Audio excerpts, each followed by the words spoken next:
Acabei de gravar o vídeo pós-rodada da rodada 26 e já tô forte aqui para gravar o vídeo pré-rodada da rodada 27. É assim que é o Brasileirão, é modo turbo, é tudo avançado, times lutando por título, pré-Libertadores, Libertadores, na briga para não cair. Eu esqueci de ver os jogos aqui antes de gravar, tá? Então vou ver tudo ao vivo aqui com vocês. Bora analisar aqui os confrontos. O Inter pega o Botafogo no Beira-Rio, né? Lá no Rio Grande do Sul. Fluminense pega o Atlético Mineiro, Bragantino pega o Grêmio lá em São Paulo, Corinthians pega o Mirassol, o Vasco pega o Vitória, o São Paulo pega o Palmeiras, Bahia pega o Flamengo, o Juventude pega o Fortaleza, e aí você tem aqui Ceará e Santos, Cruzeiro e Sport para encerrar a rodada. E aí aqui interessante, né? Na quarta-feira já vai ter o jogo a menos já, Atlético Mineiro e Sport, quarta-feira, 8 de outubro, às 19 horas, né? Então, vamos fazer uma análise aqui da luta pelo título, da briga para não cair. Interessante que amanhã não vai ter nenhum jogo 4 horas, né? Segunda aqui, né? Pelo que eu não sei, toda hora buga essa porcaria. Mas amanhã só tem jogo a partir das 6h30. Não tem jogo a partir das 4, ó. 6h30, Inter, Botafogo, Fluminense e Galo, Bragantino e Grêmio, Corinthians e Mirassol. Bom, interessante que nenhum time nordestino joga, né? Aqui eu tento focar um pouquinho mais nos times nordestinos, né? Vai dar para cobrir aí mais algum time no sábado. Eu acho que vou fazer um pós-jogo talvez aqui de Fluminense e Atlético Mineiro. Tem uma galera do Fluminense aí que me acompanha, né? E depois talvez eu faça aqui com Corinthians e Mirassol, né? Bom, vou secar o Mirassol, vou torcer pro Mirassol perder. Vou secar o Fluminense, tenho que secar, né? É time que tá ali na luta pra pré-Libertadores. E aqui também, aqui não interessa muito, né? O Grêmio tá aqui no meio de tabela, pode entrar na luta pela Libertadores aí, mas não sei se vai entrar, o elenco é fraco. E o Inter pega o Botafogo, aqui eu vou secar o Botafogo, né? Então eu tenho que secar o Fluminense, o Internacional e o Mirassol, que são times ali da nossa briga pela Libertadores, né? Bom, começando aqui na luta pelo título, porque o Palmeiras se lascou na rodada. Se na última rodada o Palmeiras foi o time que mais deu sorte, porque pegou o Vasco em casa, é um adversário ali mais fácil em relação ao confronto direto que teve, né? Flamengo e Cruzeiro. Essa rodada, o Flamengo pega o Bahia, ó. O ranking é o seguinte, o Cruzeiro pega um adversário facílimo, deve vencer com muita tranquilidade. O Sport, que já está rebaixado, que não tem mais nada a lutar no campeonato, que não tem mais nada a perder. Isso pode ser bom, porque o time já está desmoralizado, já está sem moral nenhuma, já está sem muita perspectiva, sem muita iniciativa, já está sem muita motivação para poder jogar. Mas pode ser ruim, porque o Sport, pô, não tenho nada a perder, eu vou para cima mesmo, eu não quero nem saber, vou tentar ganhar o jogo. Enfim, né? O time é aquilo, né? O time já está rebaixado, mas o cara que tá na merda, ele quer levar os outros pra merda também, né? Ele quer foder os outros. Eu tô na merda, você vem comigo. É aquilo, né? Então o Sport vai fazer de tudo aí pra poder atrapalhar a vida do Cruzeiro. Mas o Cruzeiro tem elenco, tem investimento, joga em casa, deve vencer o Sport. A única coisa que eu fico meio assim é porque o Cruzeiro, ele é um time que joga reativo, né? E o Sport, jogando fora de casa, deve ficar mais atrás, retraído. Mas, cara, acho que contra um time que é muito limitado, que é muito pior do que o seu, não tem muito isso não. O Cruzeiro é favorito, deve vencer o jogo e deve vencer na rodada, deve ir aqui de 51, né? De 51 para 54 pontos e ficar aqui na luta pelo título. E o Flamengo pega, o ranking dos adversários é o seguinte, facílimo, e agora o Flamengo pega um time que não é fácil, mas também não é difícil. É o Bahia, que é aquele meio termo, né? É um time muito inconstante, é um time que vence o Palmeiras da forma que venceu, depois faz uma atuação patética lá no Engenhão, e agora pega o Flamengo na Fonte Nova. Bom, eu não vou vir aqui com o discurso de que já perdemos, de que é muito complicado. De fato é muito complicado. Mas eu não tô com aquele discurso que eu tava depois do Vasco, não. Porque eu acho que a gente vai oscilar, mas não vai ter aquela queda brusca que eu achava que a gente ia ter. O jogo contra o Palmeiras me deu confiança. Agora sim, torcedor do Flamengo, vocês vão pegar um Bahia todo desfalcado. Porque o nosso DM é uma porcaria. O DM do Bahia, do Grupo City, é uma porcaria. São 12 desfalques do Bahia, sendo 10 por lesão, e 11 Sanabria, que o seu Felipe Machado, lá que é o nome do árbitro, expulsou de forma injusta contra o Botafogo. Ou seja, o Flamengo é favorito, galera. Eu não coloco favoritismo alto por ser na Fonte Nova. É aquilo, né? O que eu vou falar aqui, eu vou falar a mesma coisa no pré-jogo do Bahia. Não tem uma motivação racional pra gente se motivar pro jogo. O time do Bahia tá jogando muita bola, joga mais bola do que o Flamengo. O elenco do Bahia, o Bahia vai entrar com um time que dá pra competir. Não. O que a gente tem pra se iludir é a mística, a fé, a Fonte Nova, a torcida, a garra. São coisas do além. Deus, Jesus, coisas do sobrenatural. Porque se a gente fosse apegar a lógica, a racionalidade, a gente vai perder o jogo. O Flamengo é favorito a vencer na Fonte Nova. Mas assim, também não é fácil porque o Bahia pegou o Palmeiras e, querendo ou não, joga em casa. tá em sexto lugar, pode dar um trabalho ali. Mas a tendência é o Cruzeiro vencendo a rodada e o Flamengo vencendo a rodada. Já o Palmeiras vai pegar o São Paulo no Morumbi, que também não acho que é um time que desempenha aquele futebol todo, não, dos últimos jogos. Ontem até que jogou bem, não jogou ofensivo, não jogou bonito, mas jogou bem, venceu o jogo na sua estratégia, na estratégia que foi imposta antes do jogo, aproveitou a chance, aproveitou a fraca defesa do Fortaleza, foi lá e fez 2-0. Mas eu não consigo ver aquele time que você olha um meio do absurdo, igual o Flamengo, por exemplo, não. Igual o time dali da parte de cima, não. Porque contra a LDU foi fraco, contra o São Paulo foi fraco, contra o Ceará foi fraco, e o Fortaleza meio que não é muito parâmetro para muita coisa. Então, eu não vejo o São Paulo como amplo favorito. Acho talvez seja ali leve favorito por estar jogando no Morumbi, 51%, 52%. Mas é um jogo muito 50-50 por ser um clássico. E o Palmeiras aqui tá na luta pelo título. Pega o adversário mais complicado na rodada, mas que tem condição de vencer. Dá pra vencer, é um clássico, né? Dá pra vencer. Então, somando tudo isso, o Palmeiras é o time que mais se complicou na rodada, porque vai pegar o pior adversário. Aí vem o Flamengo depois e o Cruzeiro, que se deu bem, vai pegar a lanterna, já rebaixado no campeonato. Bom, a tendência é o Cruzeiro vencer, o Flamengo vencer, e o Palmeiras eu não sei. Pode dar empate, pode perder. Eu vou colocar aqui um empate, tá? Nesse cenário, o Cruzeiro ia a 54, o Palmeiras ficava com 53 e o Flamengo ia a 58, né? Complicado. O Flamengo, a tendência é que caminha aí a passos largos por esse título. Regra passada na luta pela Libertadores, pelo título. Embora agora na luta pela Libertadores. Eu sempre separo, né? Libertadores direta / pré também, porque eu acho que Bahia, Mirassol e Botafogo estão lutando pela Libertadores direta no momento, e o Bahia também, junto com o São Paulo e o Fluminense, estão lutando também pela pré, né? O Bahia está em 2 lutas aí, né? Então, considerando a Libertadores direta, o Mirassol pega o Corinthians, lá em Itaquera, que tem um bom time, tem um bom elenco, apesar de estar aqui no meio de tabela, mas o Corinthians jogando em casa é muito forte. Já foi mais, né? Já foi mais forte. Corinthians essa temporada perdeu do Bahia, perdeu do Flamengo jogando em casa. Itaquera não tá mais aquela fortaleza toda, mas continua sendo Itaquera. Continua sendo a fortaleza do Corinthians. Então, o Mirassol joga fora de casa contra o Corinthians, é um duelo bastante complicado. O Bahia pega o Flamengo e o Botafogo pega a equipe do Internacional. Quem se arrombou, mais uma vez, o Bahia. É aquilo, galera, o Bahia tem que sobreviver. O Bahia pega a sequência agora de Flamengo, Palmeiras e Cruzeiro. Agora é o último jogo da sequência, né? O Bahia tem que sobreviver. Graças a Deus que essa sequência veio agora, porque pro Ceará vai vir lá no final do campeonato, lá nos últimos jogos, aí é foda.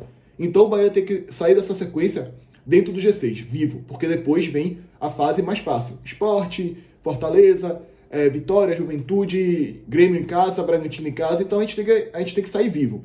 Eu acho que o empate é um bom resultado, tá? Infelizmente, a gente vai ter que se contentar com o empate aí, é um bom resultado na Fonte Nova, mesmo sendo em casa, né? Enfim, então, se a gente parar para analisar aqui os adversários, eu acho que mesmo sendo em casa, o Bahia foi o que mais se deu mal. Pega o Flamengo, um time avassalador, o líder do campeonato, que para mim é o favorito a ser campeão.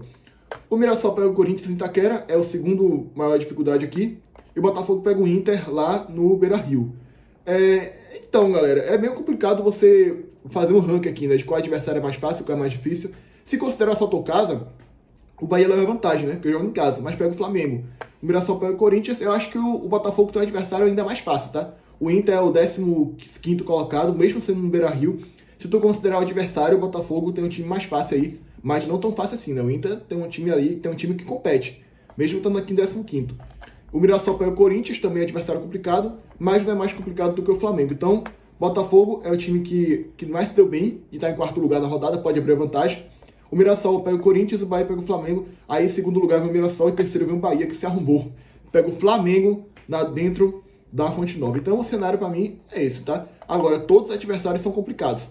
Possa ser que aconteça de todo mundo perder na rodada. Eu não me surpreenderia. Se todo mundo perder, se o Bahia perder, se o Mirassol perder e o Botafogo também perder. Não me surpreenderia. Pode acontecer. Agora, partindo para a Libertadores na fase pré, todo mundo pega adversário complicado, né? Deixa eu ver aqui. O Bahia pega o Flamengo, São Paulo pega o Palmeiras e o Fluminense pega o Atlético Mineiro. O Fluminense é o time que mais estou bem. Claramente, quando você bate o olho, você já tira, né? O Fluminense pega o Atlético Mineiro jogando no Maracanã, jogando em casa. O São Paulo também joga em casa, mas pega um clássico.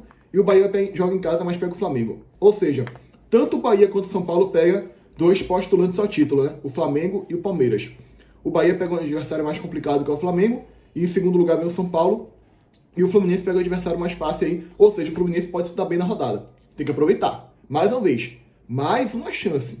Será que o Fluminense vai pipocar de novo? Porque pipocou contra o Sport. Agora o Fluminense pode vencer e ver tanto o Bahia quanto o São Paulo tropeçarem e o Fluminense aí encostar no G6, talvez até ultrapassar o São Paulo, né? Caso o Fluminense vença, o São Paulo perca aí do Palmeiras. Enfim, então o Fluminense tem que aproveitar a chance. Então, esse é o desenho da luta pela pré e pela Libertadores direta. Agora vamos embora para a luta para não cair, que é a melhor luta do Campeonato Brasileiro. Olha, eu tenho uma teoria de que o entretenimento do Brasileirão é a luta para não cair.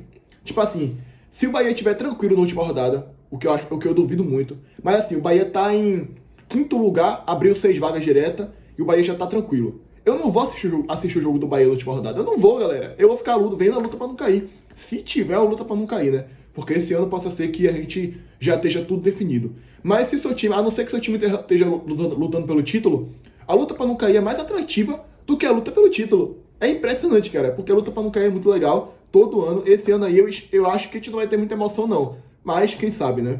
Vamos lá. A luta pra não cair é meio que complicado, porque são vários times, cara. Mas o Bragantino pega o Grêmio, jogando em casa. O Bragantino não vem na grande fase, mas joga em casa. E dentro de casa, lá no estádio deles, que não é mais na BBXD, agora é outro, né? O Bragantino é forte. Pega um Grêmio que não joga esse futebol todo. Acho o Bragantino leve favorito por jogar em casa, mas tudo pode acontecer. Aqui já é um duelo, olha só. O Bragantino é o 9º colocado e o Grêmio é o 10º colocado. Quem vencer, praticamente se livra do rebaixamento. E olha que interessante, quem vencer, o Bahia pega um adversário difícil, o São Paulo também, como a gente já analisou. Quem vencer pode ficar a 4 pontos da luta pela Libertadores, tendo feito todos os jogos. Obviamente, né? Aqui você consegue ver. Mas já fica a 4 pontos da Libertadores. É uma maluquice geral esse Brasileirão, tá? E aí aqui você tem o Ceará, outro jogo importantíssimo. O Ceará enfrenta o Santos. Jogo importantíssimo. E eu já fiz a análise do Ceará aqui ontem. O Ceará tem que vencer o Santos Sport, porque depois a tabela é complicada. Deixa eu só conferir de novo aqui. O Ceará, primeiramente, o Ceará pega os 4 times do G4, ali do G5, nas últimas rodadas. E ainda pega o Botafogo também, é em casa, mas é o Botafogo. Atlético Mineiro fora, Clássico Rei, ou seja, é bom criar uma gordura nesses 2 jogos. É bom chegar aqui a 37 e já praticamente liquidar a fatura aí na luta para não cair. Que aí vai precisar só de uns 6 pontos para não cair. Eu acho que 43 salva esse ano. Então o Ceará é um jogo importantíssimo para o Ceará, que já vacilou contra o Vitória. Dava para ter buscado ali um empate, né? Então é importante para o Santos também, que vacilou nos últimos 2 jogos. Agora pega um adversário difícil. Se o Santos perder, o Santos pode ver o Vitória empatar em pontos na rodada com o Santos. Ou seja, já começa a se complicar. E o Juventude enfrenta o Fortaleza no Jacone. Ou seja, é uma rodada que o Santos pode ver o Juventude ficar a 2 pontos e o Vitória ficar aqui a 3 pontos. E o Juventude tem o mesmo número de jogos que o Santos, tá? Vale lembrar. Se o Juventude vencer o jogo a menos, que acho que é contra um adversário complicado aí, que eu esqueci contra quem é, mas dá pra, sei lá, tudo pode acontecer no futebol. Vai que os caras vencem e ultrapassam o Santos. Então, o Santos tem que abrir o olho. Não pode ficar tropeçando, não pode ficar empatando tantos jogos assim. Não pode vacilar desse jeito. Então, deixa eu até ver que o Vitória pega aqui. O Vitória pega o Vasco e São Januário, né? Ah, esquece tudo que eu falei.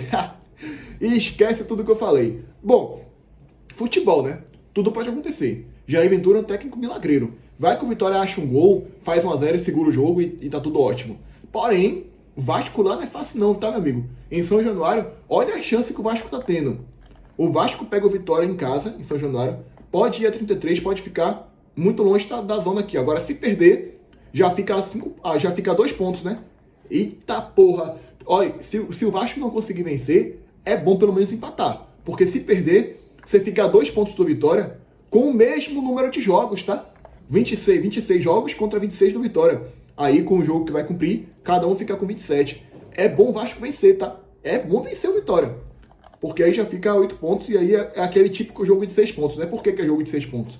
Porque ou o Vasco vai abrir 6 pontos em relação à Vitória, 6 pontos a mais, vai abrir 8 pontos, né? De 5 vai para 8, mas também se o Vasco perder, ao invés da diferença ser 8 pontos, fica em 2. Por isso que é um jogo de 6 pontos que falam, né? E aí, vamos lá, o Corinthians pega o Mirassol, um jogo que dá pro Corinthians vencer. O Mirassol não tem esse elenco todo, apesar de estar lá em cima. Joga em casa, dá pra vencer, tem condição de vencer. E pra finalizar aqui, o Sport não tá na briga, pega o Cruzeiro, vai tomar lapada, vai perder. Não tem muito o que se debater em relação ao Sport, não. E acho que é isso, né? Já falei de tudo aqui. E o Atlético Mineiro pega o Fluminense, que é complicado também lá no Maracanã. Ou seja, fazendo análise aqui, quem mais se deu bem na rodada, na luta para não cair, em termos de adversário, em relação ao adversário, foi o Vasco. Aproveita, irmão. Aproveita. Aí o Juventude também, né? Que pega o Fortaleza. Que o Juventude também não é esse time todo. Mas o Fortaleza é pior, na minha opinião. Ou seja, Vasco, aproveite a chance. Aproveite a chance. Ceará, o seu jogo também é factível. Aproveite. Mas o Vasco é muito mais factível do que o Ceará. Aproveita. Aproveita. É uma chance de ouro. O Vitória não tem um elenco bom. Joga fora de casa, em São Januário. Aproveita, irmão. É a sua chance de abrir 8 pontos em relação à zona de rebaixamento. E é isso, tá? Eu acho que eu já passei a regra em geral aqui. Bora aguardar a rodada. Vai ter pós-jogo, como eu falei. Ó, vou fazer pós-jogo aqui do Fluminense. Talvez do Corinthians com o Mirassol. E no dia seguinte tem pós-jogo aí, cobertura. Vou tentar, é porque tem o jogo do Bahia, né? 6h30. Mas vou assistir o jogo do Vitória. Aí depois eu trago um vídeo sobre, quem sabe. E aí tem o Fortaleza também, no mesmo horário. Vou tentar assistir na segunda tela, mas é porque o Bahia joga, né? É complicado, galera. Com o jogo do Bahia, no mesmo horário que o outro, é complicado, né? Aí eu vou assistir o Bahia, claro. Aí tem Sport e Ceará também. Enfim, vou ver o que eu vou fazer. Porque botaram todo mundo pra jogar no domingo, né? Complicado. Mas depois eu trago um pós-jogo aí, quem sabe, dos outros times do Nordeste, né? Assisto melhores momentos ali. Eu trago um vídeo, pronto. Eu trago um vídeo na segunda falando de todo mundo no geral. Vitória, Fortaleza, Sport, Ceará, todo mundo. É isso, tá? Se inscreve no canal, deixa o like, comenta, compartilha, ativa o sininho. E até a próxima, tá? Fui, até o próximo vídeo.